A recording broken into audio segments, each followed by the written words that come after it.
Hey guys, in this video I'm going to show you how to transfer Sweatcoin to Coinbase. If you find this video helpful, please consider to like this video and subscribe to my channel. In saying that, let's just jump straight into the video.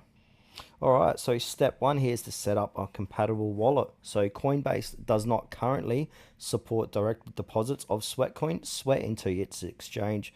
However, you can transfer Sweat to the Coinbase wallet app, which does support various tokens, including Sweat on the Solana blockchain. So if you don't already have a Coinbase wallet, you want to go ahead and download the Coinbase wallet app from the app or Play Store.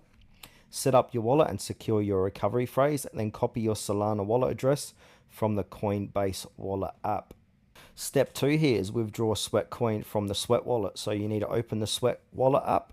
It's linked to your Sweatcoin account. Go to transfer or send. Paste your Solana wallet address from Coinbase wallet. Then you need to enter the amount of Sweat you want to send. Confirm the transaction and wait for it to process. But side note here, you might need a small amount of SOL in your wallet to cover the network fees. Then step three, move Sweat to Coinbase Exchange, which is optional. If you want to sell or trade Sweat on Coinbase, you need to swap Sweat for SOL within Coinbase wallet using a DEX like Jupiter. Send the SOL to your Coinbase Exchange account and then trade or cash out your SOL on Coinbase. Now I've got some final tips here, so always double check your addresses before sending funds. You want to confirm network fees, so you might need a small amount of SOL for transactions, and also use Coinbase wallet, not the main Coinbase app, for Sweat storage.